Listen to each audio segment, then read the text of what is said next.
you have to speak, you have to stand on one leg. We're going to suspend that. You have to do that tonight. In deference to the county executive who I'm fine. I can't apologize. stand on one leg. No, I can. I can stand on. You're right. That's a good point. That was your rule. That was my rule. Yeah. So if you have a question, just raise your hand and I'll call on you. And please keep it as brief so as many people as possible can speak. Yes, sir. Give us a quick outline of what's happening in LaGuardia. Camp LaGuardia. Great question, Ralph. Camp LaGuardia was the worst contract that the county should not have signed. I'm not trying to lay criticism, but it is one of those contracts the county was going to supply water, supply all the approvals. I can tell you that we are in discussions, and Langdon, throw something at me if I'm going too far. We are in discussions. How far can I go on? I'll let you decide it because we're heading to a very happy place. I just don't want to blow it. The bottom line is the contract was an interesting contract. The way the contract reads, the county essentially promised, according to the plain language of the contract, to supply sewer and water. There's litigation that was commenced by one of the towns that turned around and found out that the prior administration and the prior legislature unlawfully attempted to expand the sewer district. And as a result, the two towns have not come along and agreed with the land use proposals that were made by the developer selected by the county, again, under the prior administration. So we're talking with the developer. I could dispute what they think the contract says as the county attorney. That's what I'm going to do. But at the end, we're trying to find a happy resolution and negotiate a peaceable resolution. And we've had a lot of discussions, and God willing, we'll get those peaceable resolutions. But, you know, there might be media silence on it. But I liken it almost to a duck. You got to look just below the surface to see how fast the legs are paddling to try to get a resolution. It's one of my, what I call like the secondary legacy issues. Camp LaGuardia has been talked about. February 08 was when it was closed, when it was discussed to be closed. But the deal was bad. Your community, my community, was not, in love with some of the proposals.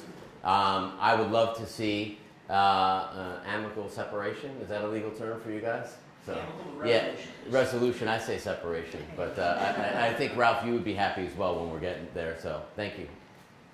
Other questions? Steve, first, I really commend you for working with the legislature and really pulling things together in the last year. It's really a good feeling, a much better feeling that things are working in the right direction in the county. Thank you. Speak up, Tom.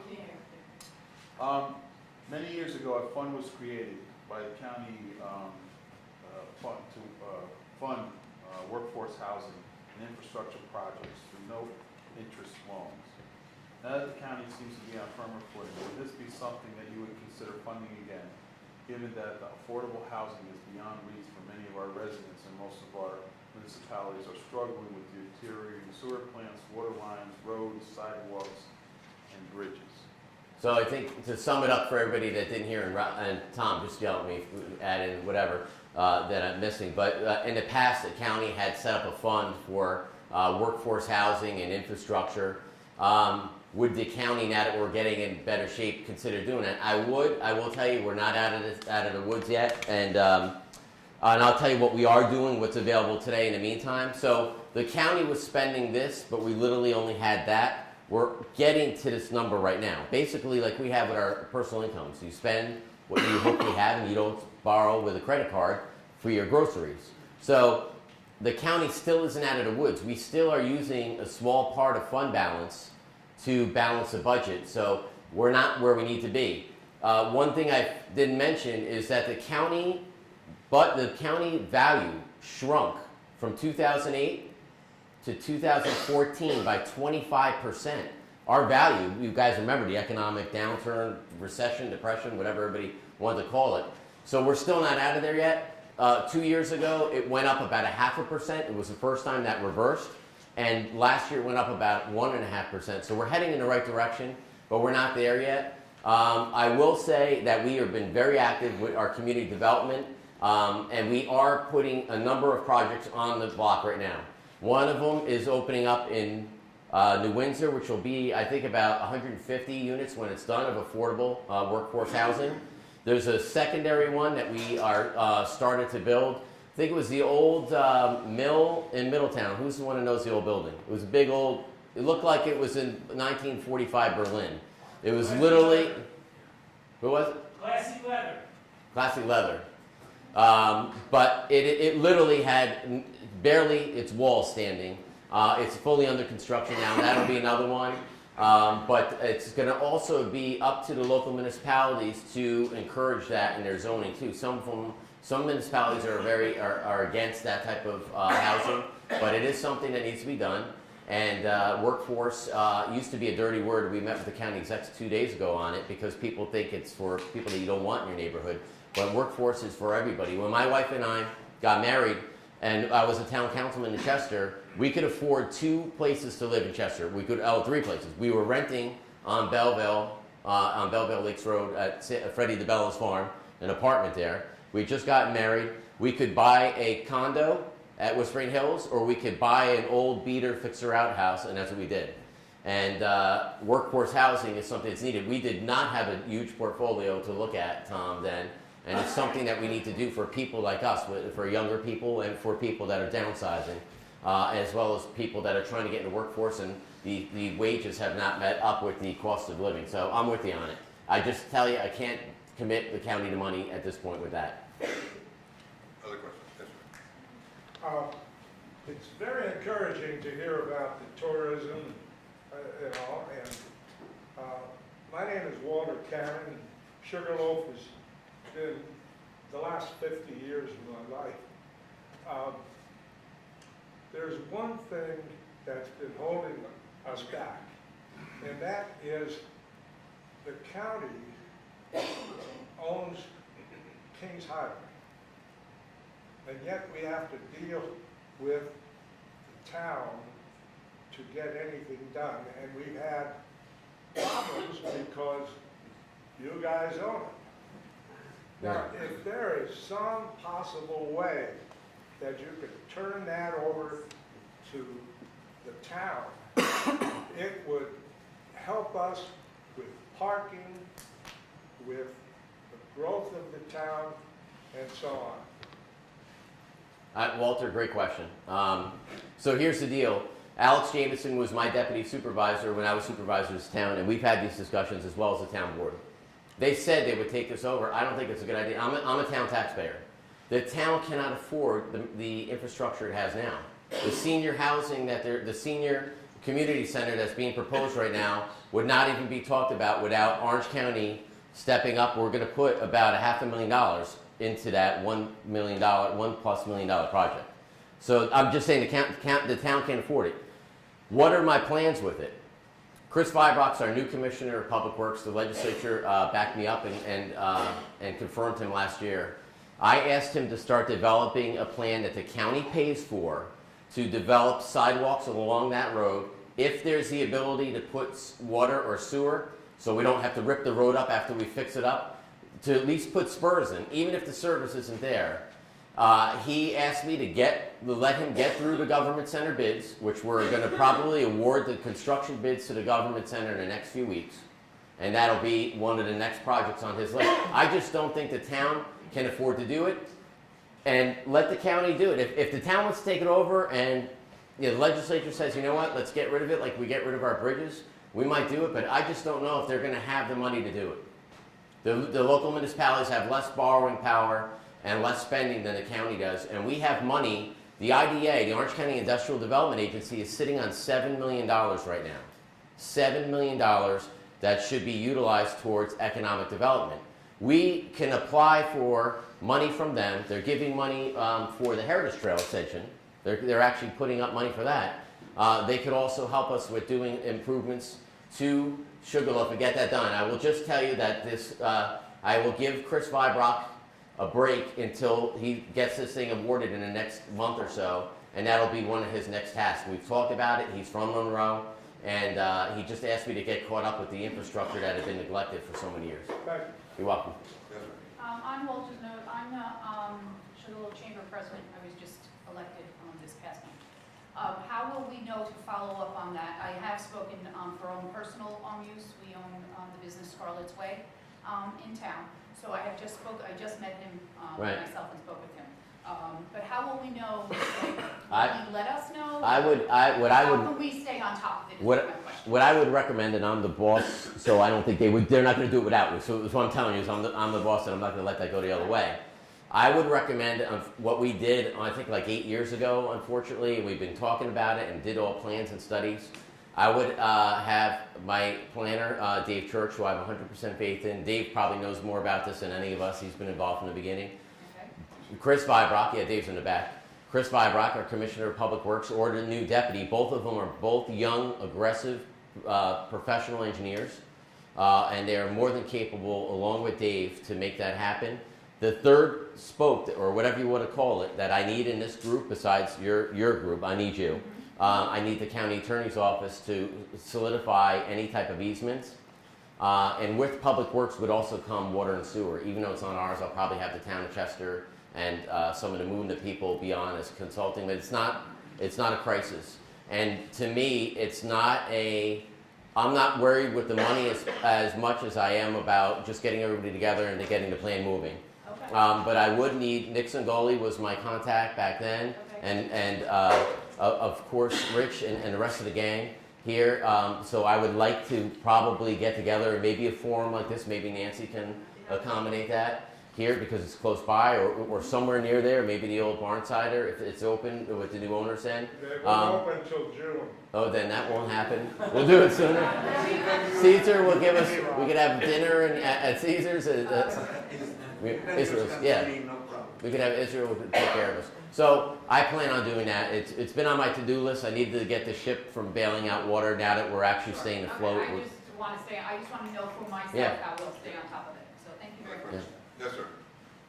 The Military Cares Coalition last year, that's your client, was asked for her to give their opinion on the proposed social host law that District Attorney Hoover had proposed.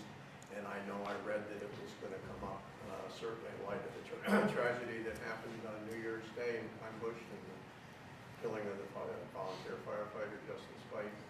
And I don't know if that law, there are good things and bad things about it, but whether it would discourage that kind of situation from developing in the first place.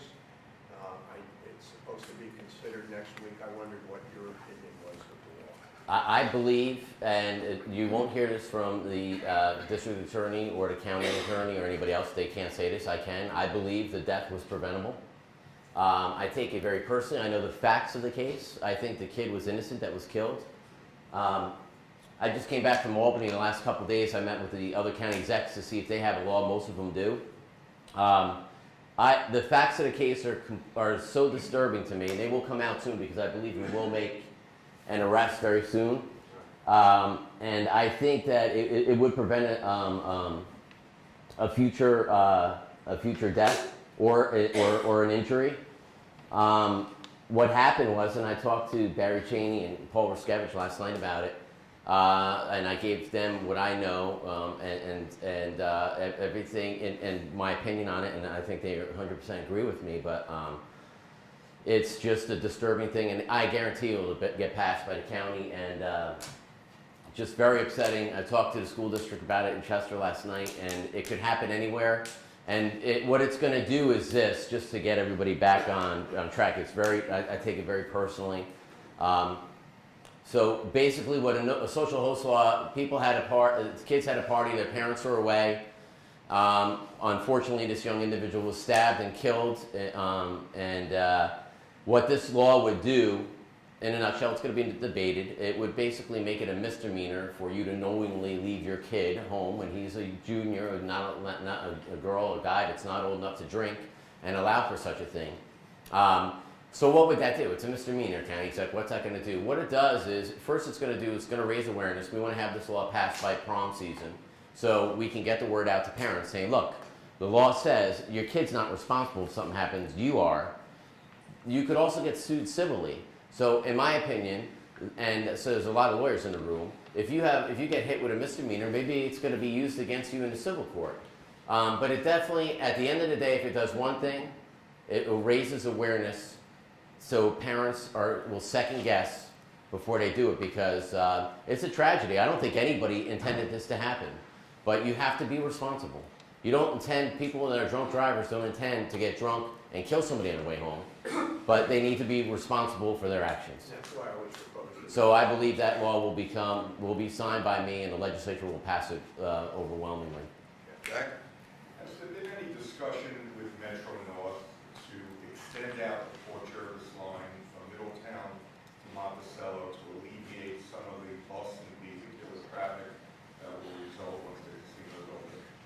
I don't believe and I can yield to our MTA expert to my left. I don't believe that it will happen. I had a conversation because I thought not that question was going to come up, but I thought the question was going to come to have a spur to Stewart Airport. We just don't have the money, New York State. I can blow sunshine up your backside and say, great idea, let's make it happen. But here's the facts. New York State has 40% of the money today to maintain the bridges and roads they have. So there's no way, in my opinion, that they are going to do that. We're left out on the back burner to begin with the MTA. So I think that what we're going to be lucky to see is expansion with the services we have. I know Port Jervis and Monticello are trying to collaborate right now along with us to try to have a route to try to get the casino traffic from the city, at least there to create some type of connection. But I will tell you right now, as far as I know, and I don't know if you want to comment on it, I don't see that happening. And I would tell you, I look at you straight in the face, I'd love to make your night tonight if that's what you're looking forward to, but I don't think it's going to happen. Steve is correct. There was some discussion about extending the Port Jervis line, which actually goes out of state at that point. I'm fine. I And could it's say all not that. very feasible. What the MTA is I'm good. interested in is increasing the service that we Until have they've done the on the questions. lines that Okay. we've already got in the county, but no spurs. Other, yes? I have another question. What do you see as the future for the Water Authority? Do you see it more as an educational organization or pipelines in the ground? Do you see the water loop or mini regional water loop in the future? So his question was, what do I see as the future for the Water Authority? And do I see it more as an educational entity or a pipes in the ground entity? And do I foresee water loop, which was proposed to have, you know, a big water loop for the county, or mini loops? I see mini loops.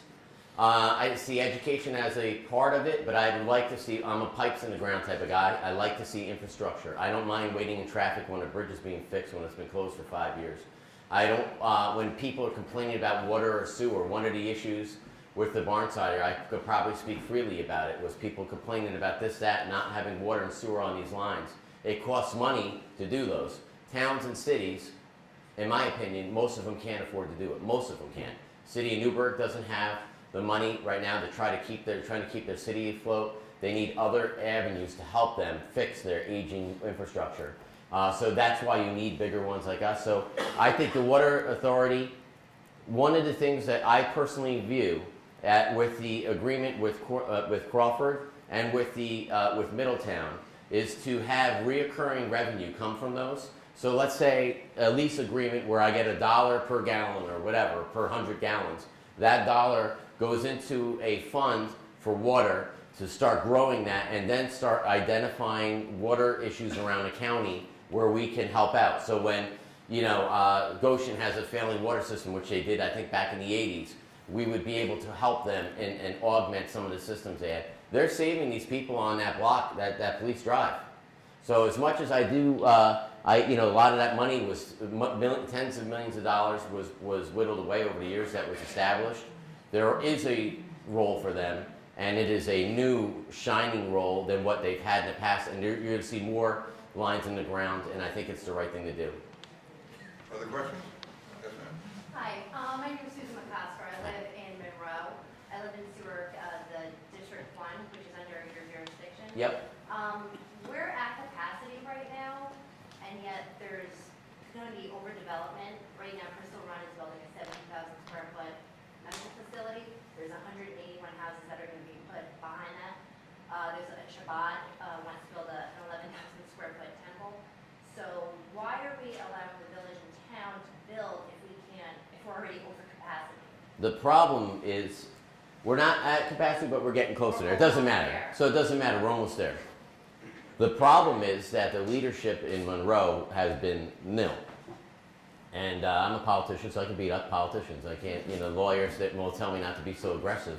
But it's a complete disgrace what's happened in the town of Monroe. It's a complete embarrassment and disgrace. Town of Monroe is the easiest town in the county to run. I'm sure Mike Sweeten in the back, who's a friend of mine from Warwick, and I would love to have a town budget like that. They have no police department, which is usually 30% of your expenses. This is most of the village This is though. the The village.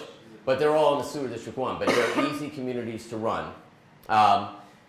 What they need to do, in my opinion, is start working closer with the county, which they have. We've had zero dialogue with Monroe. Jimmy Purcell we're working closely with, and if he's utilizing the sewer and not getting the capacity that they're using in the past, what they've been doing is just connecting up. What we've instituted, which hasn't been done in the past in Orange County, is meters, flow meters.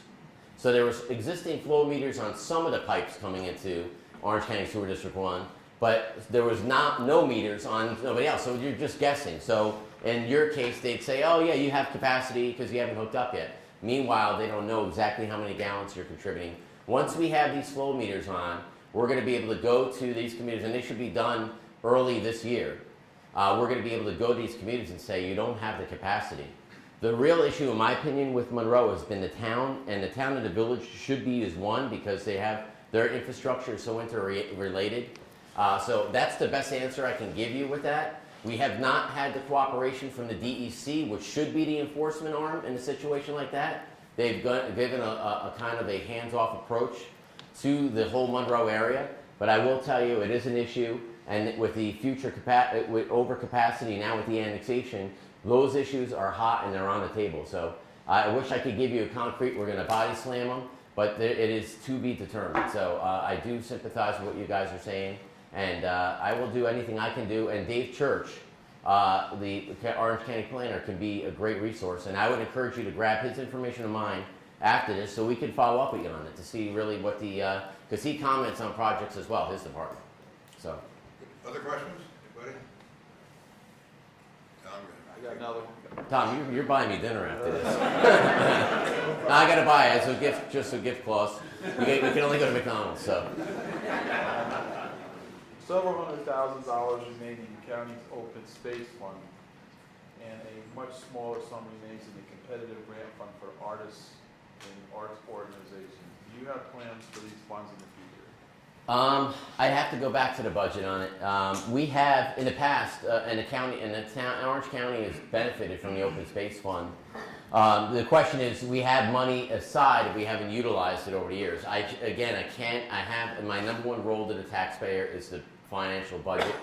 And what we did was restore money that had been put on pause either the last year or the last 3 years. So now we're back to those numbers.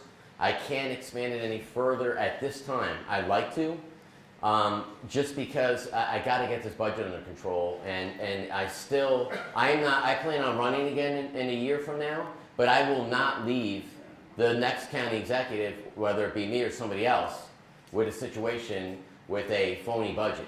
And if the economy takes off and things are great in the next 2 years and we start having extra money, that's something the legislature and I can talk about releasing again.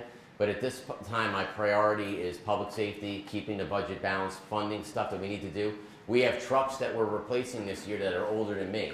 And I know I'm kind of young, but 42 years old for a truck is pretty old.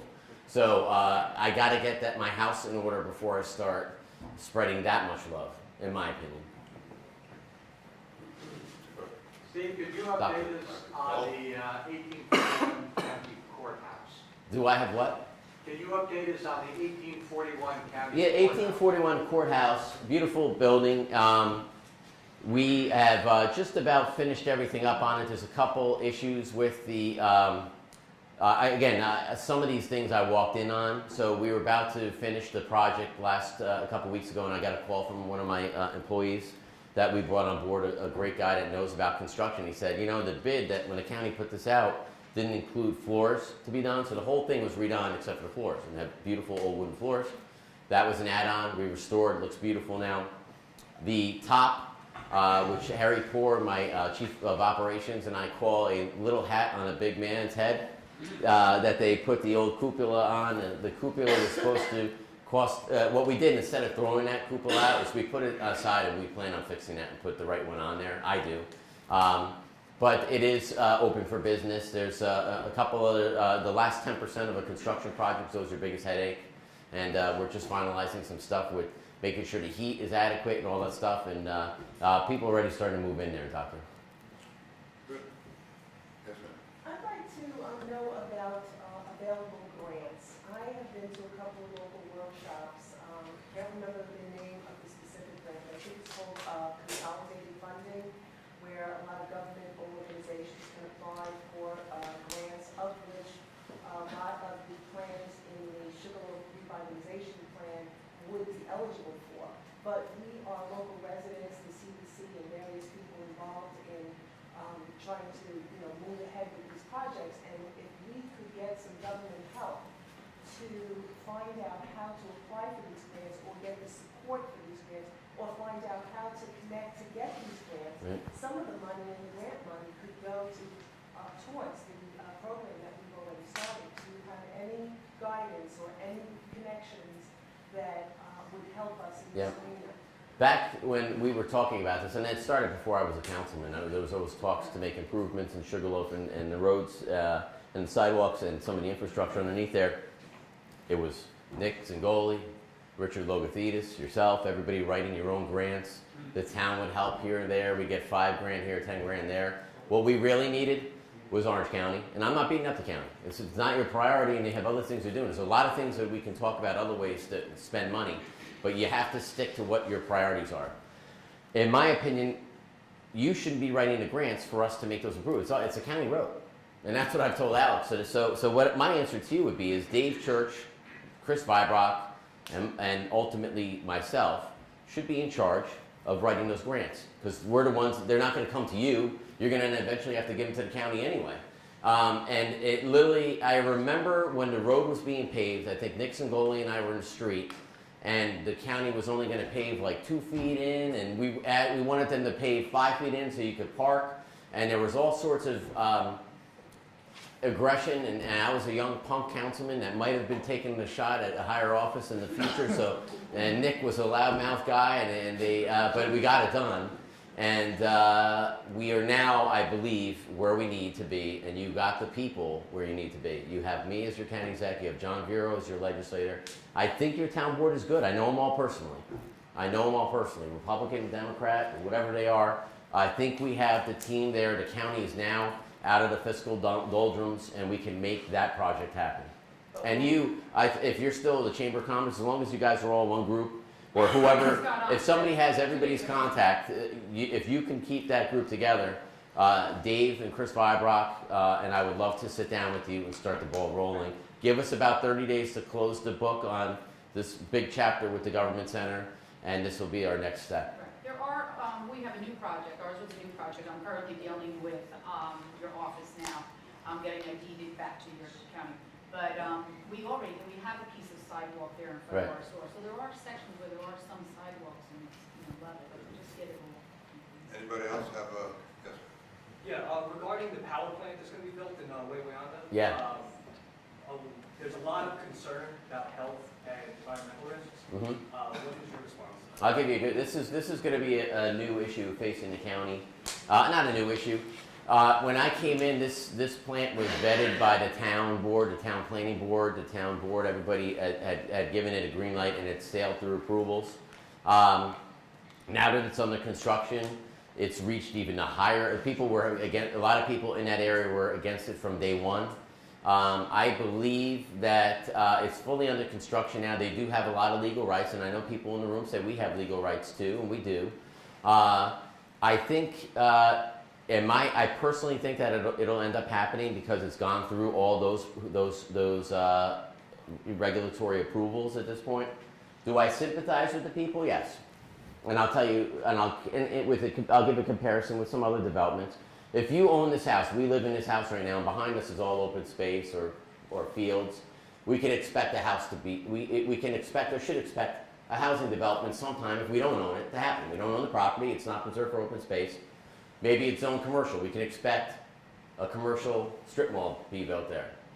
The CPV plant is a little bit out of the ordinary, and I can see where a lot of people are concerned. It's got environmental concerns. Some people are wrong on the issues, some people are right on the issues, but there's a lot of concerns out there. So I believe that there is some type of happy medium that can eventually happen.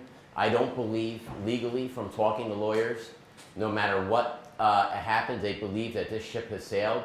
It's on its third appeal with the attorney that's suing it right now. So, you know, again, like I told this gentleman here that would like to have the train going to Monticello, I don't see this thing being stopped right now. Anybody else have We do have a forum in Warwick. on the Absolutely. 20th, to talk about the CBD. So if that's Isn't it Saturday? I'm sorry? Isn't it Saturday or when's it coming up? Wednesday. Wednesday night, yeah. 20th, 7 o'clock. Yeah. at 7 o'clock, at the Sanford Hill School. if there are no further questions, I want to thank everybody for being here, to be an engaged group of people. Thank you all. About your government center, and thank you, Steve, for Thank you. a great It's presentation. always great to see you. Thank you.